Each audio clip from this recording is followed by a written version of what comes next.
Can you hear me, Grace? Yes, we can hear you. Thank you.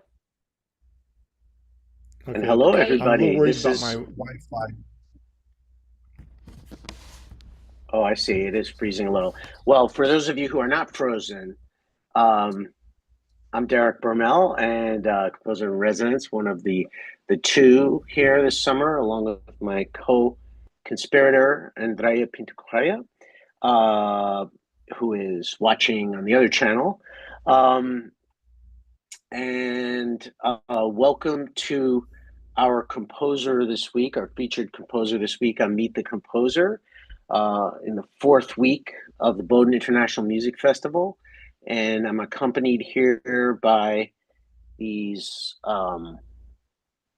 dedicated soldiers to the cause, the composers who are present here on this Zoom with us. And I know there are other people watching on the live stream. So hello to other people, nameless people, but nonetheless, much appreciated.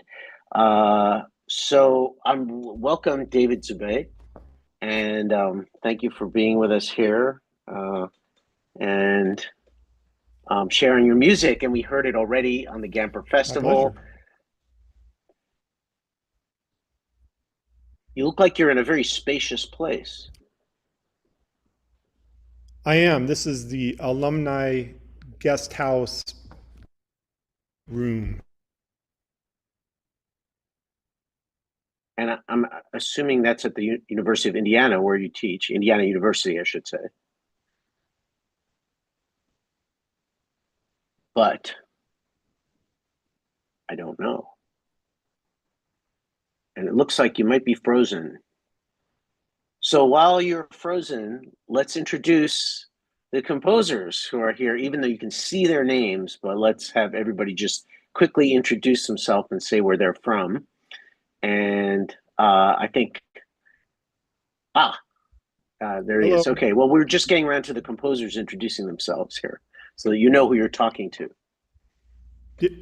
I wonder, Grace, do you think would it save bandwidth if people turned off their video when they're not talking or something? We could certainly try. I'm guessing it might just be on your end, Yeah. potentially. Okay. Um but maybe yeah, once we get going, Okay, well, we can let's definitely try the give that a go. introductions. Okay. I know out there in Indiana, the bandwidth is a little smaller. No, Well, I'm kidding. I'm in Brevard. Brevard. Oh, you're at Brevard. That's right.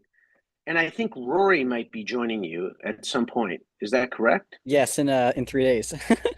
In 3 days. Yes. Okay, countdown. Um, can everybody just the composers quickly introduce yourselves, and then we'll get to the talk. I would say go in order, but nobody knows what the order is, right? So I would just start with Yeun, since you're at the corner of my screen. Hi, my name is Yeon, as you know. It's good to meet you again, and I'm from Korea. I am currently living in Baltimore right now. Nice to see you.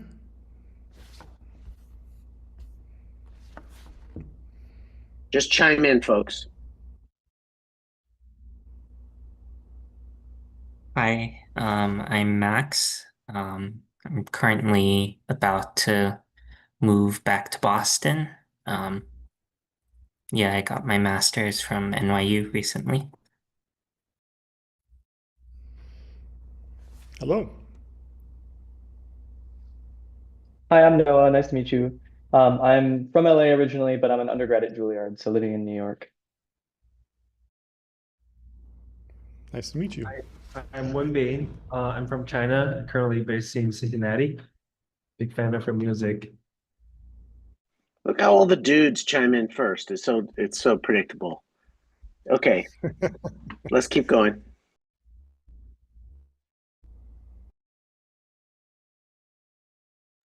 Now Rory's not going to chime in.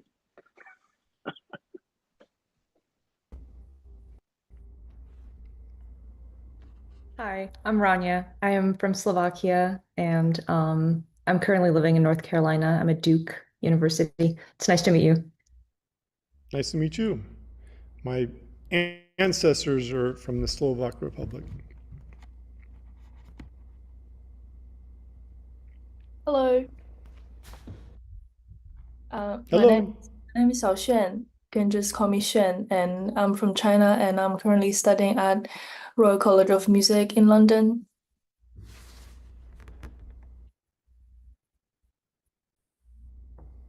Hello. Hi, I'm Rory. Nice to see you again, Dr. Dzubay, and look forward to seeing you in a few days. I am a rising senior at Yale. Happy to be here. Hi, I'm Xinzhi. I just graduated from UMKC and I will go to First School of Music for DMA. Hi, I'm Xinyue. Nice to meet you. I'm from China, and I will go to Peabody this fall. Really like your music performed in Gamper Festival.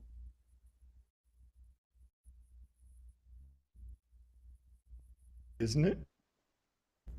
I think that's everybody. see. These are all the composers. If they look tired, it's because they've been working on a piece that that's going to be premiered next week in conjunction with the Bowdoin Museum of Art.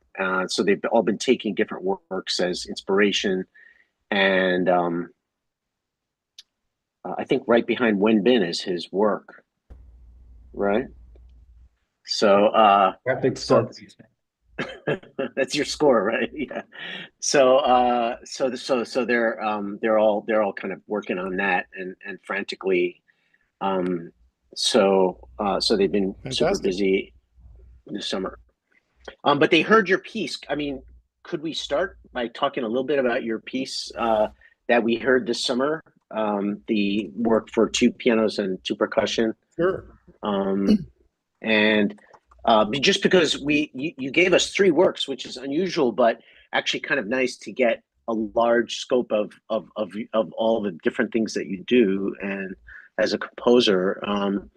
And I was just curious, this piece, which is based on a poem, I guess, this Wintu Dream song.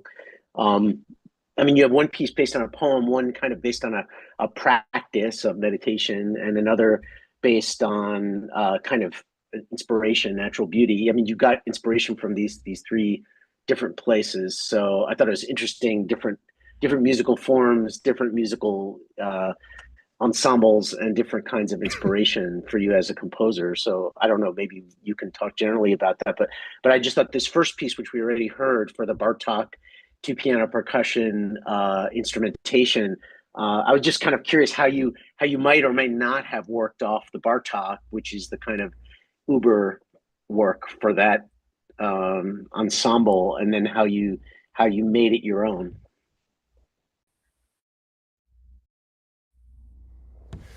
Well, I mean, I don't think there's any musical connection in particular with the Bartok, but that's probably how that ensemble formed in Berlin.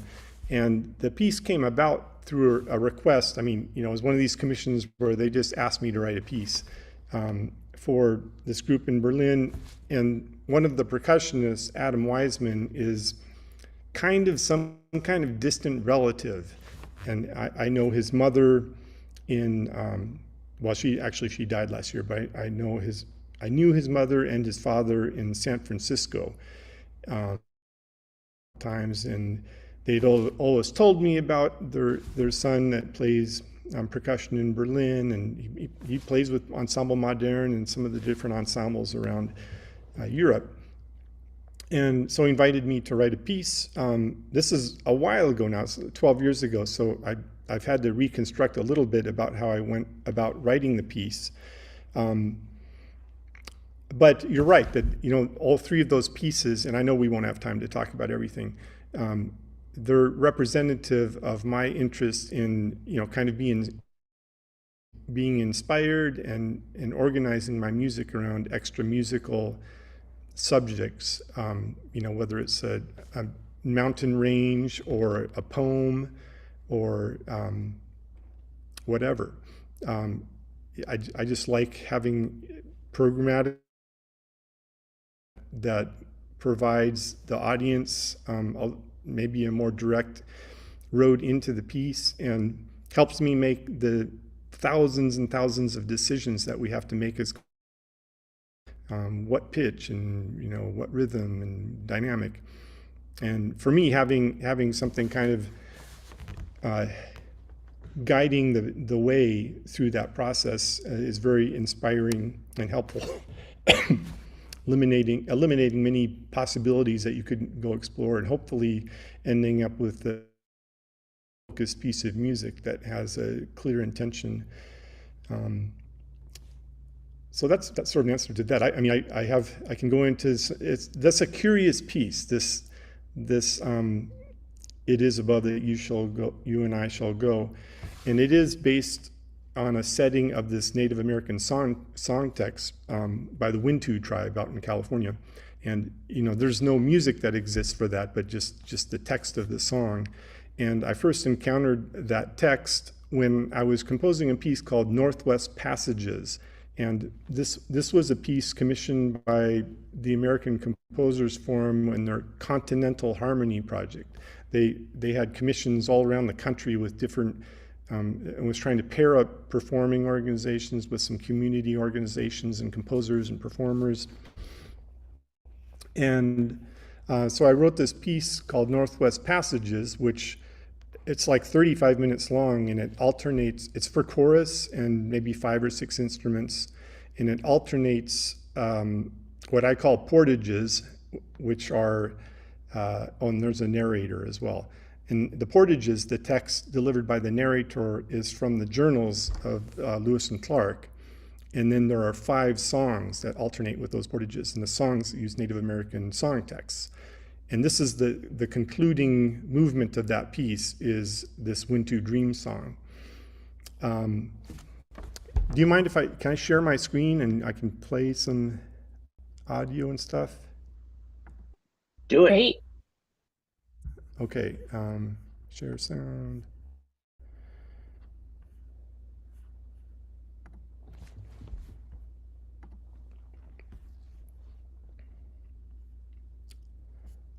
Let's see.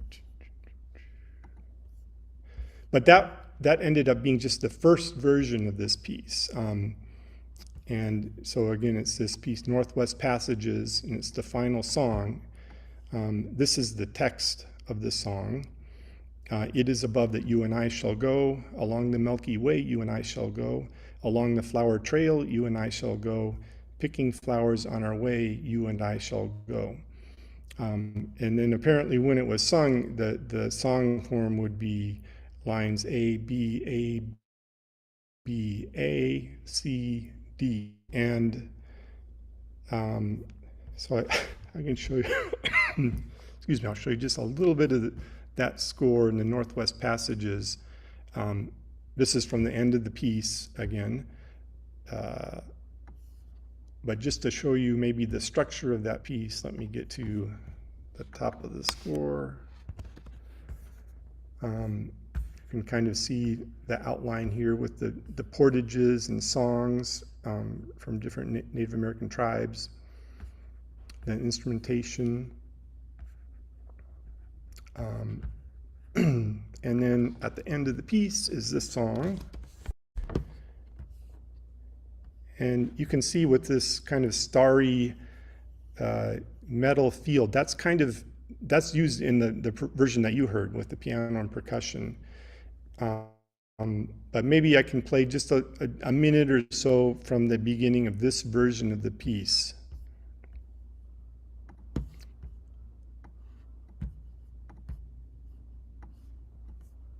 I'm not going to let all the narration go. I'll start it and then I'll skip to the end of the narration.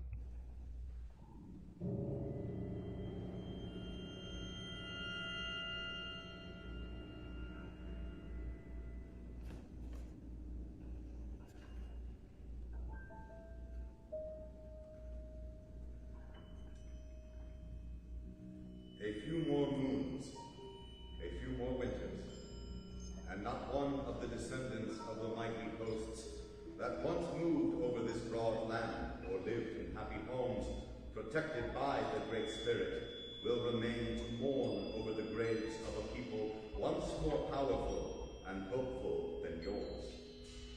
But why should I mourn that the untimely friend cannot be exempt from the common death? All right, skip too far.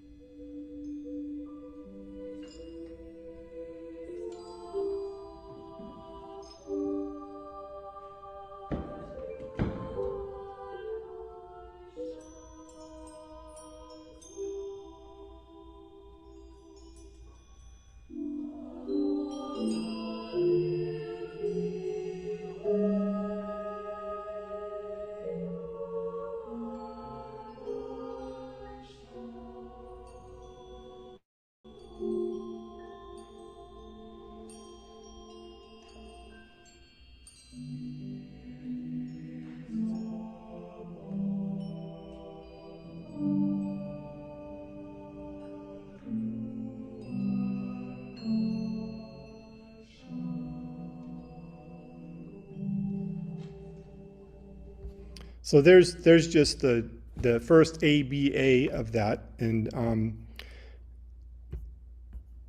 but you get an idea of the choral setting. Now, if I can get back to my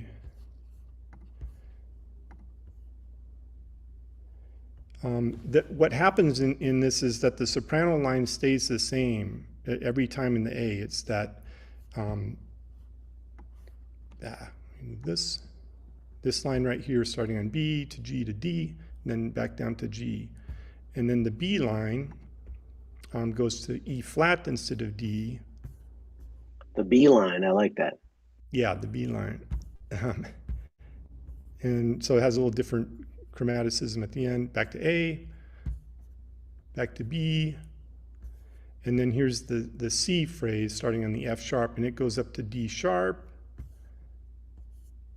And then the D phrase here backs up from the F sharp to an A and gets up to E natural. So that's the highest pitch in the soprano line. And then there's a more angular kind of cadential line to the soprano, D, A, C, B, G. So you just hear that over and over, and the idea was to reharmonize it a la jazz players, just reharmonizing the tune, and every phrase has a different harmonization of that. And so that was just a challenge to myself, and I liked how it ended up, and but so many versions of a piece as was stuck in my mind, and I ended up, let's see, first it was plus passages, which I just showed you a little bit of. Then I ended up using it for the fourth movement in my first string set. Version, we go through the song form, and then there's a very short interlude, and then we go through an abbreviated song form, which is a little bit more distant quality, has harmonics and things.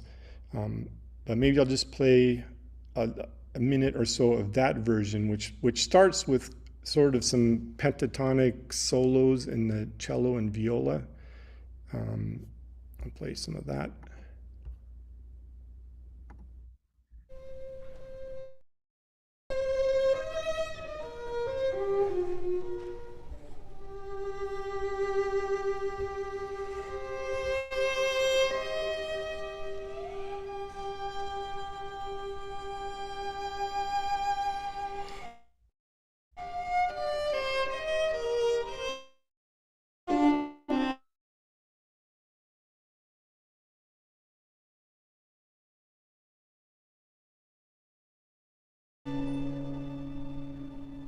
Enjoy the song.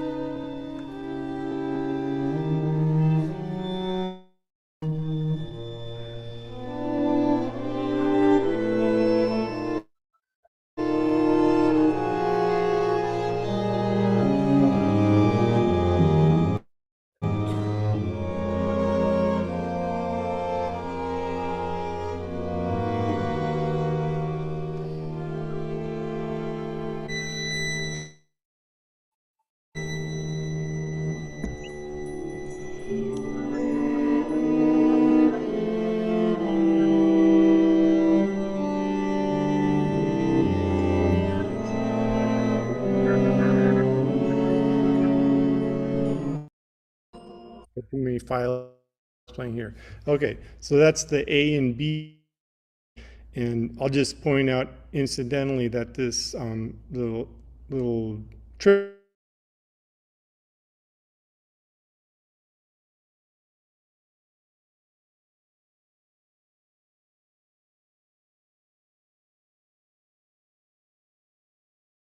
fully spaced articulations, lines, belt, constellation, stars representing the Milky Way or something. So that's the second version of the piece that I wrote. Then I added a bass line for a string orchestra version. Building on that obligato or kind of the improvisatory introduction to the quartet version, I wrote a version for string quartet and Native American flute at the request of James Pellerite, a flute professor at IU at one time, which can also be done on clarinet or flugelhorn. It's actually been played a number of times in the flugelhorn version. In 2014, I wrote this version for Berlin piano percussion, and that's it. I'm done with this tune.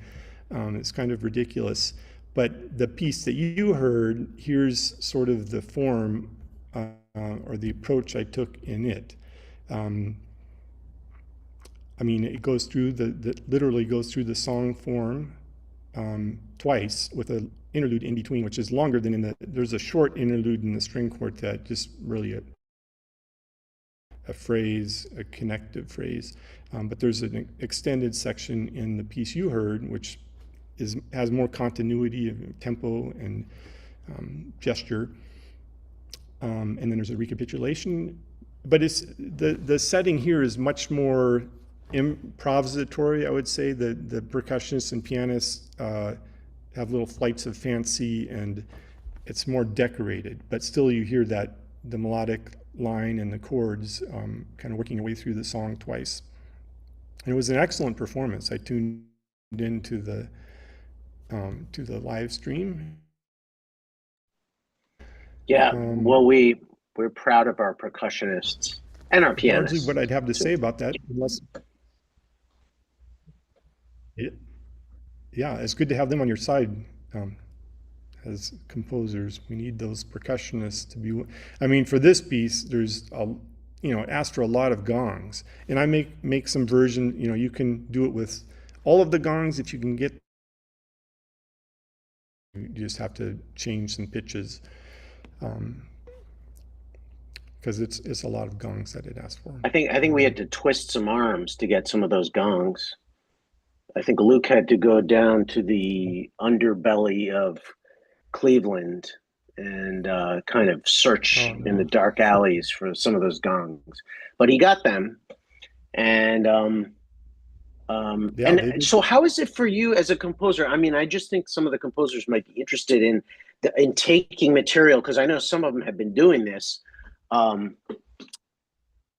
Which is, they've been working so hard this summer to fulfill all these obligations that some of them have been borrowing material from other pieces, and which we all have to do sometimes. But I'm curious how you approached this idea when you got inspired. You had a different commission or a different opportunity, and you thought, oh, this would be great to use the same material. And how do you, I mean, I'm not sure if you can speak so generally about that, but in this case, how did you deal with taking material and using it in a kind of different, very, very different format? Choir, string quartet, string orchestra, all these different formats, and percussion, I mean, in general, I would advise everybody just move on to the next piece, but and more like recycle ideas, because that becomes our language. If you have some good or harmonies or rhythmic idea you like to work with, that's really useful, I think, to carry forward. I don't think it's a healthy idea to be rewriting a piece a bunch of times. How this came about, first it was in the Northwest Passages. The string quartet, when I was at McDowell on some residency for a month or something, and mapped out this I was writing a quartet. Again, it was for the Orion String Quartet. So I was looking for inspiration in the stars.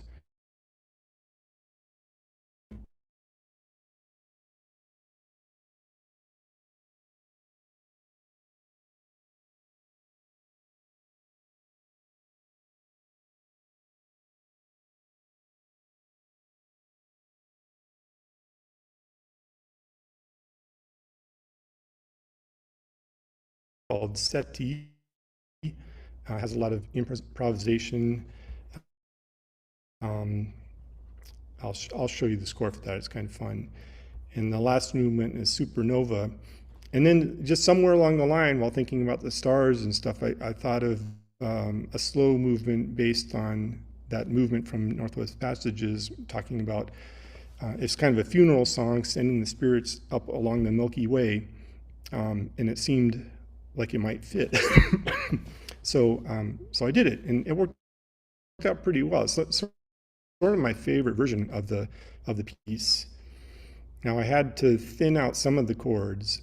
First, because there are a lot of 6-note chords in the choral setting, and I tried to do all of them, but then the sound is not as beautiful when the strings are doing double stops. It's just one note. Harmonics at the end. They do like a couple high versions of the phrase, and trying to do double harmonics, it didn't sound good. So I thinned out those harmonies, taking out the less important notes, but preserving the sense of the harmony. I think it worked out okay. So that's how that came about. Just that third movement about SETI is that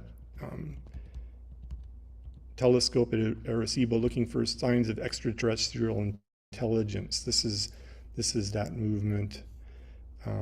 Sort of alternates between the radio telescope, shows up on that frequency, and it's a really fun movement. It takes like 3 minutes. You might check it out if you want to. There's a scrolling score at YouTube. It's the third movement of my first string quartet. And then maybe it was going once too far with the percussion quartet. I don't know, but it was a short notice request. I had to write a piece quickly, and that's what I ended up doing. But also the choral piece that you just showed us.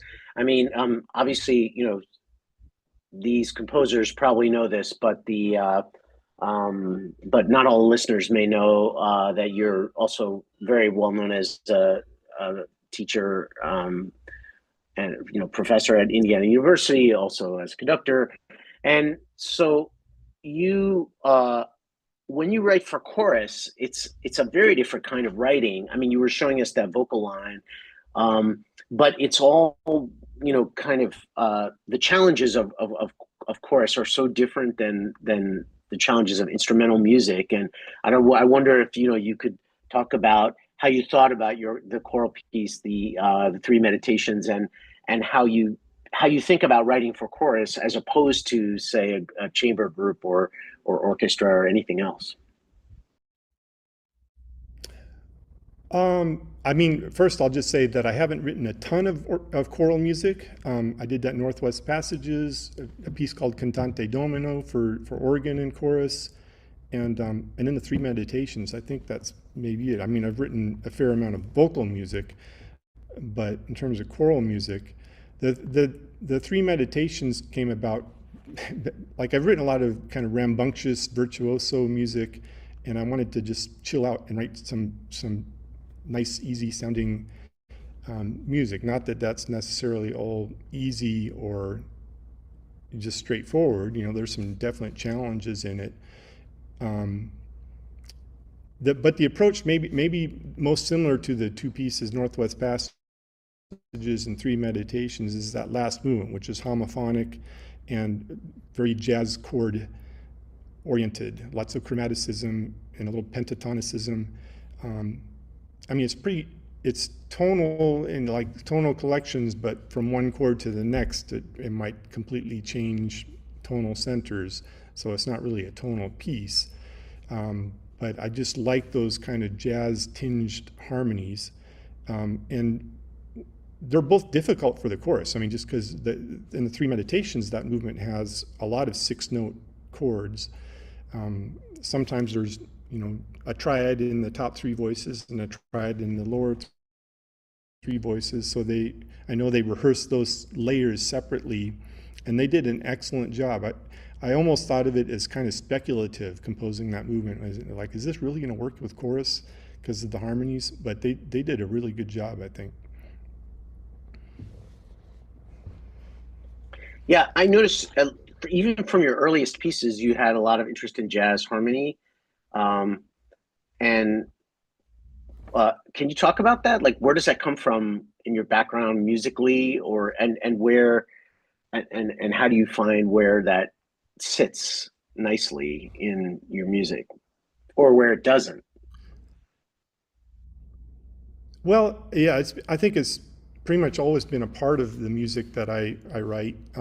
In high school, I went to Jefferson High School in Portland, Oregon, which was a magnet arts school, and they had a really strong music program, particularly in jazz. And our jazz ensemble went to a lot of the jazz competitions around the Northwest and won a lot of prizes there. And in high school, trumpet was my instrument, and I played in a funk band in Portland called Velvet. It was called Black Velvet, but then a couple of us white guys joined it, and then we changed the name to Velvet. Gray Velvet? I love, yeah, right. Now it's Gray Velvet, definitely. But I love a wide variety of music, and you find the same kind of harmonies in Stravinsky and my teachers, Frederick Fox especially. He used a lot of octatonic scales and Viennese trichords, which are all over jazz. Rhythm as well. Rhythm to me is the most important thing in music, and so those are just the areas of music that I like to explore and become part of my language. I'm never writing jazz per se, particularly. It's more just a harmonic language that I like to work in. You can hear some of those chords in the orchestra piece too, that you chose to share with us. I mean, there's some stunning chords in the woodwinds, like just these kind of gigantic polytonal chords. Really great.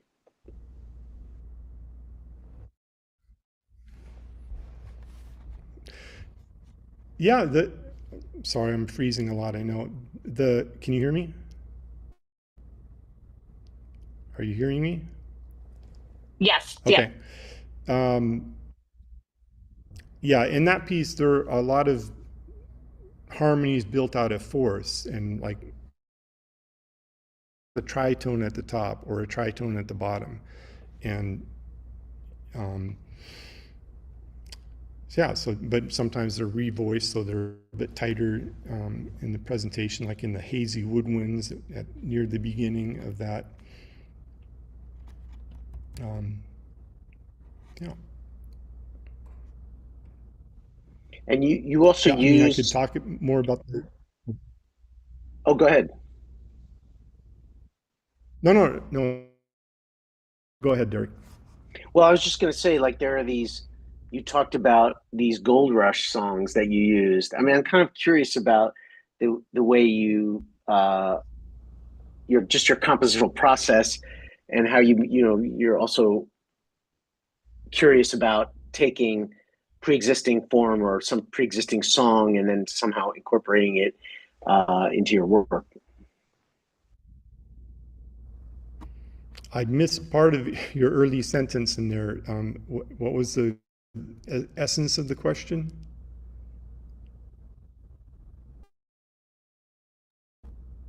You're muted, Derek. The Gold Rush songs. Oh, okay. Well, do you mind if I switch to a PowerPoint and I can show you some things in that piece? Let's see. We love PowerPoint. Yeah, aren't they great?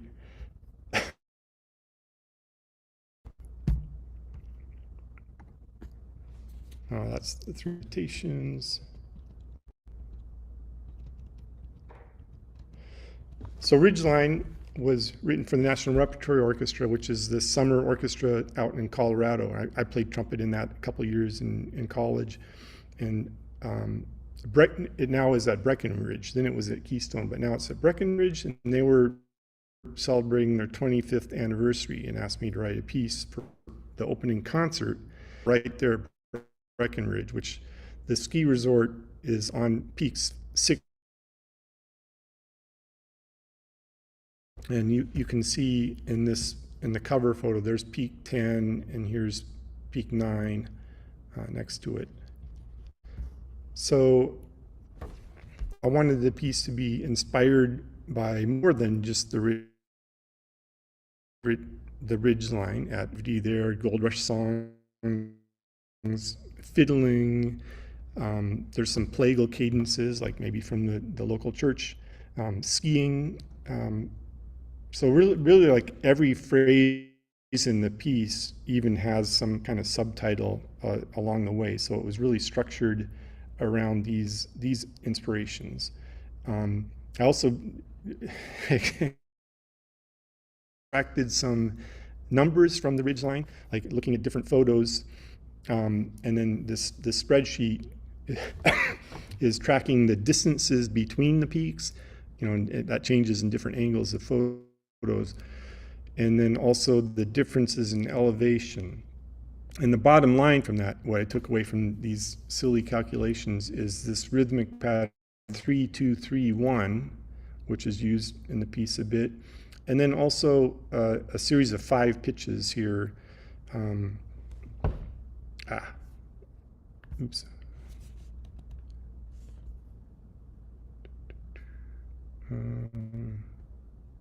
Why am I not seeing it right?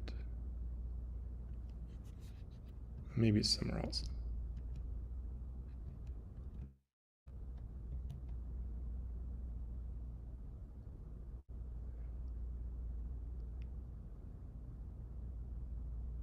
Well, I'm sorry, I'm not finding the pitches that represent the heights, but there's a melodic cell of 5 pitches that are like peak 6, peak 7, peak 8, peak 9, peak 10.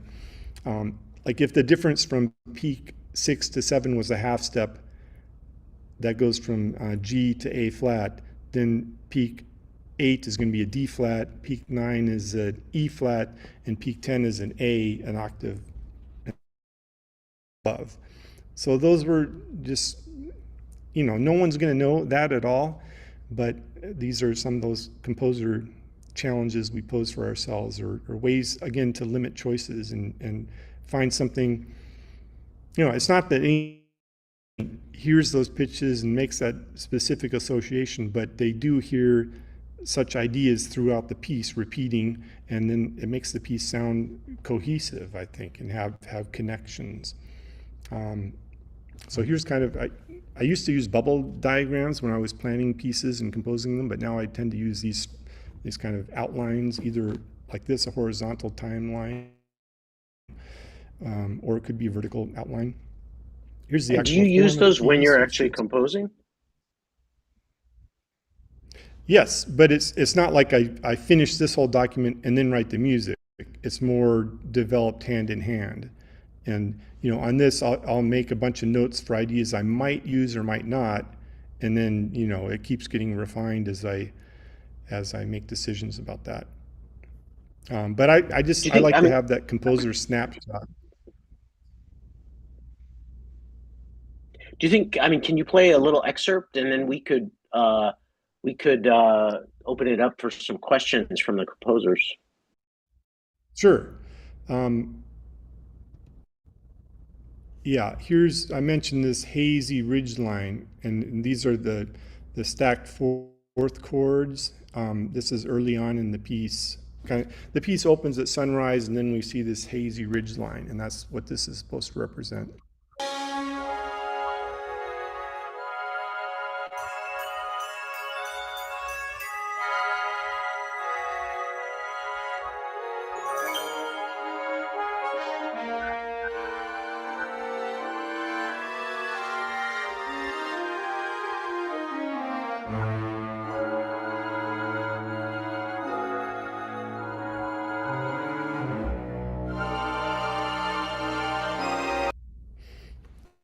And the next one is an example, like this is I also like the sketch in the abstract, just jotting down ideas for gestures or melodies or textures. And this was one I just thought it'd be fun to have a 2D going dun, dun, dun, dun, dun, dun, dun, dun, dun, dun, which could follow the shape of the ridge line.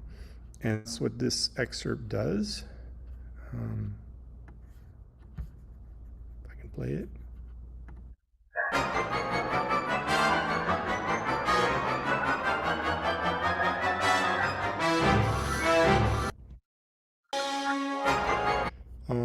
Here is that the I spoke about the G to A flat to D flat to E flat to A. These are the peaks, and I literally sketched the ridge line of the peaks and mapped it onto a staff paper and came up with this kind of chromatic line. In the present, and it's the first thing I composed for the piece, and I thought of it as a scramble. Like that's where climbers might be scrambling along the ridge line over a couple days, but this is a couple seconds. But it happens twice in the piece. Originally I thought it would be the beginning, but in the end I wrote a different introduction ahead of it. But here's the first scramble.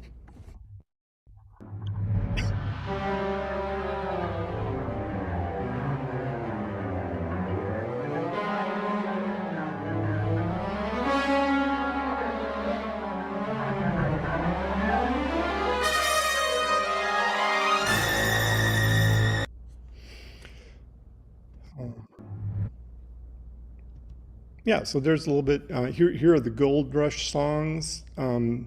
Maybe you've heard of Sweet Betsy from Pike. Oh, don't you remember Sweet Betsy from Pike, who crossed the big mountains with her lover Ike? In the end, I only used the first two bars of it, dom, bom, bing, dom, bom, bom, a couple times. And it's not like you're gonna say, oh, he set Sweet Betsy, but it's snuck in as a bass line, actually underneath some plagal cadences in the brass. Like here's the example of that, where the brass are doing this descending cadence. You get a little plagal cadence moment, and you have the, oh, don't you remember? Well, it doesn't go down, but a little bit of the bass line. And there's some fragments from Betsy, Joe Bauer's one that's hidden by the zoom. But I could play more excerpts from this, but I don't know, maybe we have some questions or something. Yeah, let's open it up, see what people have to say. I mean, it's interesting because the first piece I knew of yours was a brass quintet back in the day. Oh, yeah. And which is also has some of those nice jazzy harmonies too. So it's cool to see it evolve and then take its place within the meditations hidden in there, some nice jazz harmonies. But anyway, who has a question, for Dr. Dzubay? I seem to be getting less lag if I leave the screen shared somehow. So I'll just leave it like this, if that's okay. I have a question about the piano percussion piece. I was, when I first heard it, I was like, wow, this is just so beautiful. I wonder like how this works. And then I opened up the score and saw that a lot of the sections were, I mean, at least at the beginning, lots of kind of aleatory and kind of moving back and forth between more, written out notes and then some performer interpretation. I was wondering how you thought about making that decision for different sections, whether you wanted it more more open-ended or more written out, the relationship between the two. Well, it was the more written out passages are the more literally taken from the choral piece sections, and half notes and dotted quarter notes, and then kind of the decoration of that there's a wild arpeggios like that. So it was just like composing my way through it, keeping the touchstone of that choral piece as the connective tissue, but then elaborating it and just being very free and composing on instinct for the rest of it.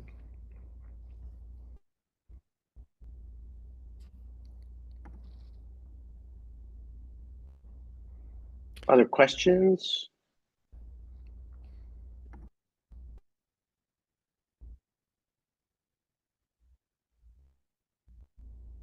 I have a question about I was curious about just this aleatoric. I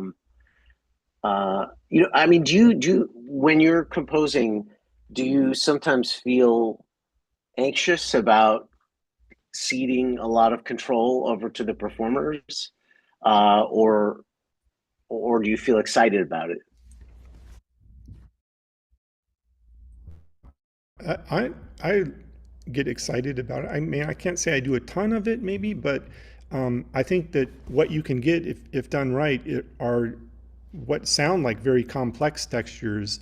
You know, if you're turning a number of players loose on some music to play on their own, the interaction of that can be unpredictable and complex in a way that if you tried to notate the result, it would just be overwhelmingly difficult and would stifle the players, I think. But I think it is important to give them complete information, you know, and not just, you know, sometimes you see in scores kind of box notation with a scale and say, you know, improvise or something. And that's not enough. I think one should give a little bit of music, like a phrase of music, and then tell them to improvise, you know, either using those pitches or you could be more free than that. Maybe the loosest in this piece is the very beginning when they just have note heads floating around. But they did I guess they give a range of triple piano to mezzo piano, and it looks like there should be some variety. And that's, you know, react to each other and play in a musical way. And it's not too complex a thing, just a big wedge shape for a minute of these star sounds that kind of accumulate and then dissipate.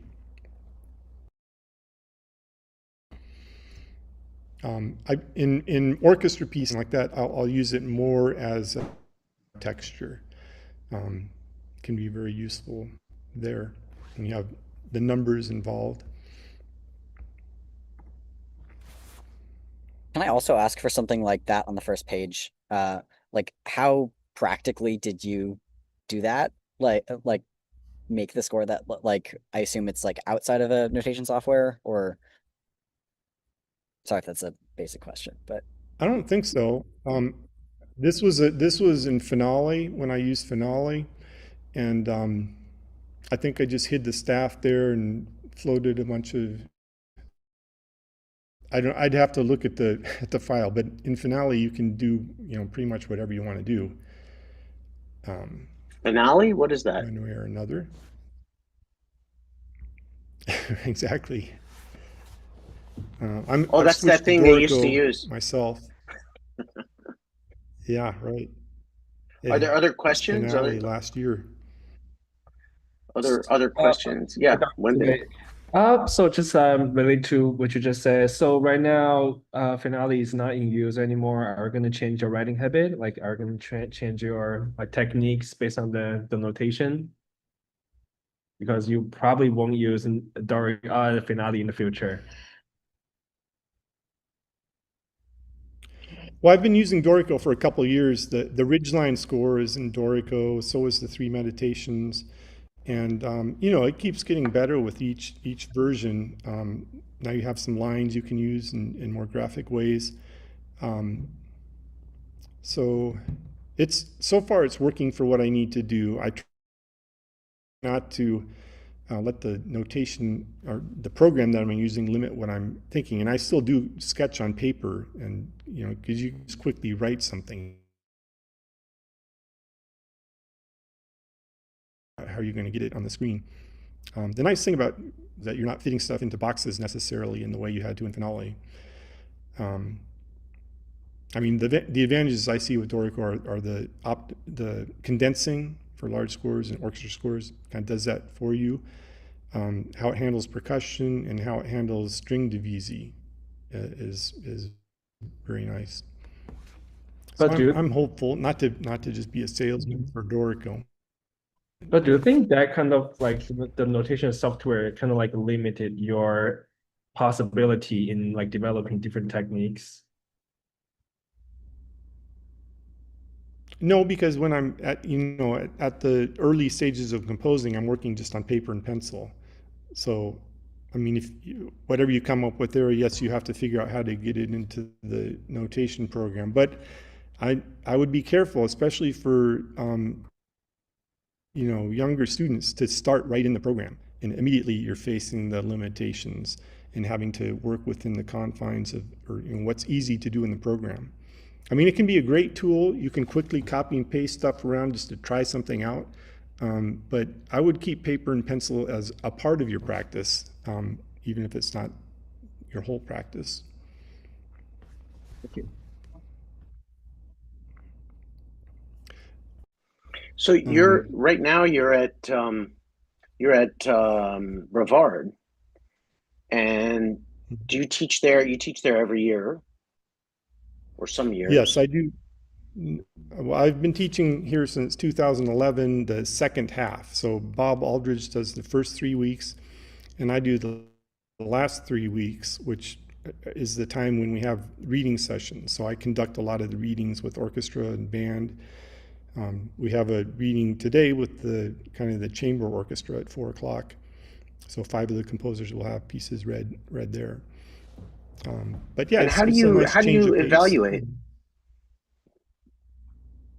Oh, sorry, we just have this lag. But I was wondering how I mean, especially for these composers who are, many of whom are most of whom are still in school, not all, but Wenbin's teaching, and some are kind of on the outer edge of school, some are on the inner edge of school, changing schools. But I think this might be one of the only years that we have not had an Indiana person. Although, did anyone go to Indiana at some point? I can't remember. 2 of them have been to Brevard, I think.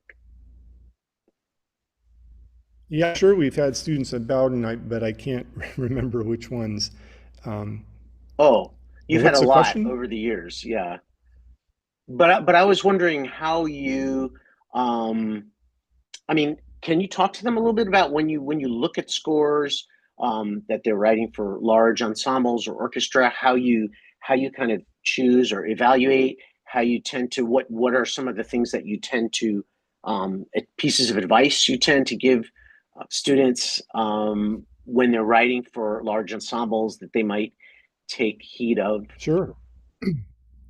Sure, a couple things that I see repeatedly, so I think are worth mentioning. One is, the score should look great. It's so easy to make a good-looking score these days. So that's just like the minimum. I think we want to be able to see the tempos and bar numbers, and there are no collisions, and there's nice spacing. So take some care with.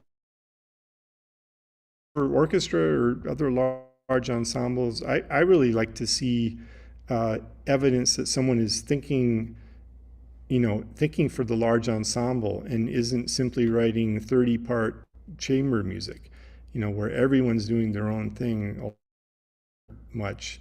Some solo writing is great and some chamber passages inside an orchestra piece, but I'd also like to see where you're looking at the choirs as groups of instruments that can play something together and contrast each other.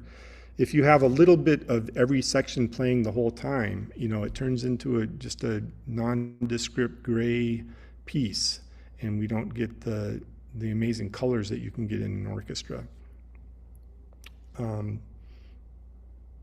I see a lot of MIDI template, like in the readings, this week and next week, a lot of the composers turn in scores with MP3 files, because we have to learn, like 24 pieces to conduct quickly. So the MP3 helps with that. And a number of the composers tempo, where it's way too fast to actually work that way with live musicians in a different acoustic than your laptop. So that's something to be a little bit careful of. and then using instruments and ranges that work for what you're trying to do with them. That's so important. That has to do with balance and how effective it's going to be. And I don't mean you should have everybody playing in their medium range all the time, but if you're writing flute in the treble staff, it's not going to be heard in orchestra unless nothing else is happening, pretty much. Ramble on and on for that for a while, but I don't know if you have any other question.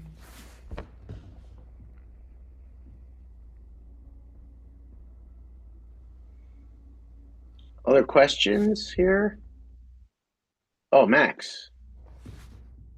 Yeah, I was curious about the process behind like when you chose to do this is about three meditations. Like sometimes you use a lot of unison in the choral piece, and sometimes it's very staggered, either eighth notes, and I'm wondering, like, was that more texturally driven, or was there like a form wise application why you picked it in that moment? Like the second movement especially has a lot more of that sort of almost Hawkening style back and forth. Yeah, this is a reduction of those movements, and here's a serious reduction of the second movement. And so my overall thought with these three movements is that the first one is very elemental. It's just scales, and it's like the chorus learning to chant Aum. And so that sometimes they're changing the syllables immediately, and then a few times I ask them to change the syllables gradually, moving the vibrations from your gut to your chest to your head.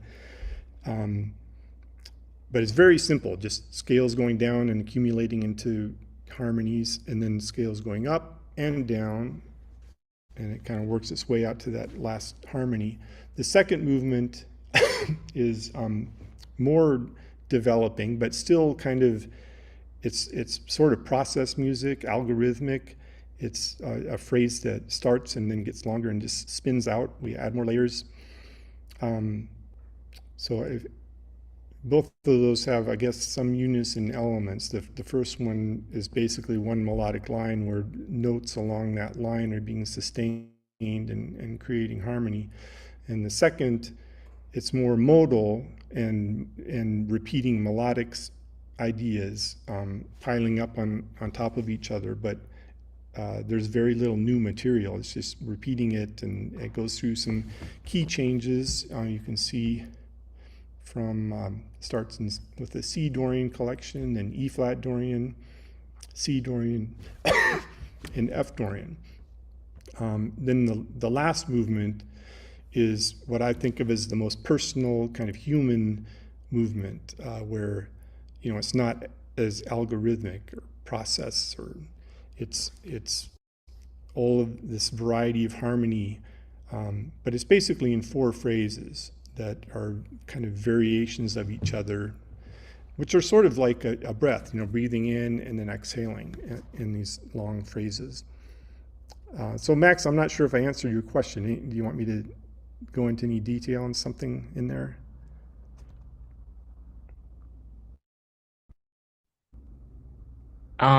I think maybe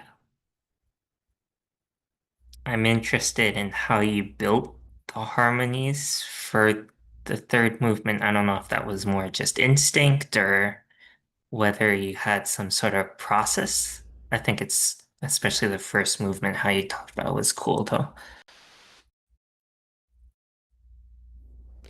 The third movement, I'm pretty sure, is the one that I wrote first, where I was just wanting to, write some nice harmonies for chorus. And this is kind of a strange thing, but I didn't decide on the text until basically in this movement.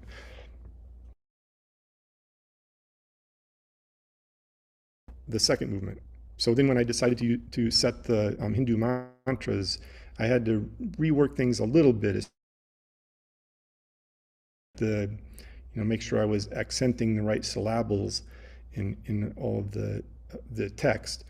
For this one, the text is very short, just the 2 words, and there's some humming, and it worked out pretty well, I think. But how I developed it, I mean, if you look at the soprano line, you can see some similarities, this kind of rising arpeggio up to the C. Actually, it's kind of similar to the percussion piece, but it's not a version of that. And then phrase 2, also F, A, C, and then working down, taking longer. Now F, A, D, F, and then down. And here we go start from E flat, up, E, up, F.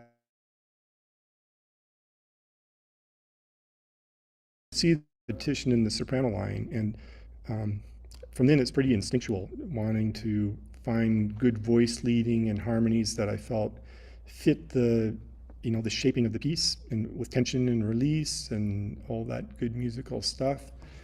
It's curious that I think these red notes, the F and C and B flat, those were the final notes of the second movement. So I think it's one way that it comes nicely after the second movement, with sort of like a common tone modulation.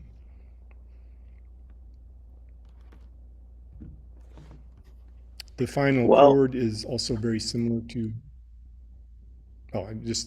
it ends kind of similarly to the end of the first movement.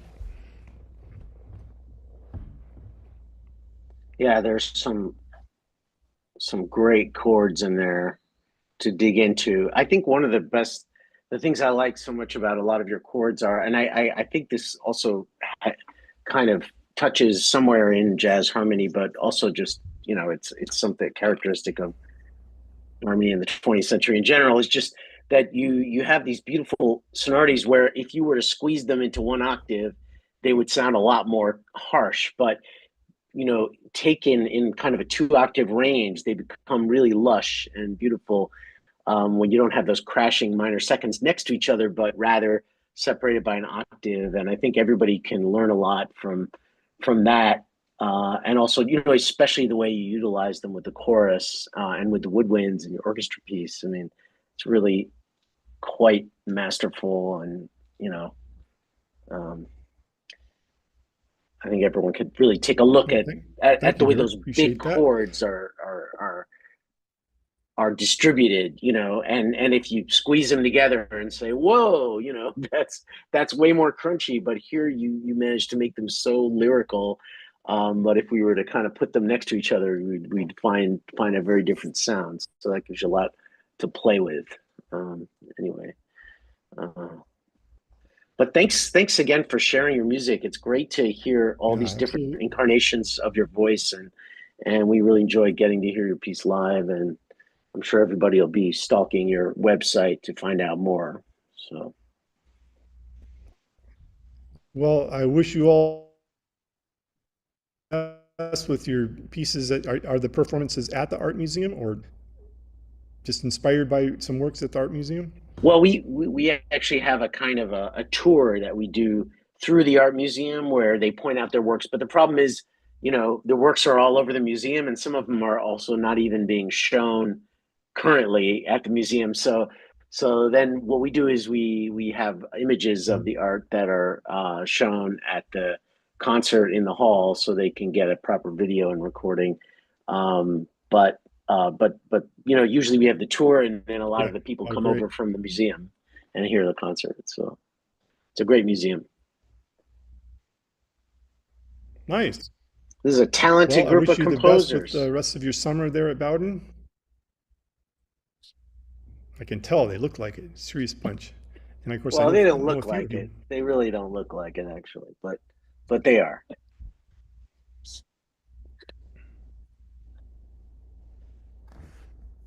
So thanks for sharing your music, and we will we'll be looking for more on your site.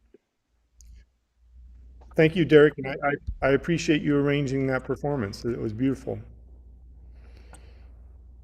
Thanks, Bravo. David. Thank you. Thank you. Goodbye. Thanks, everyone.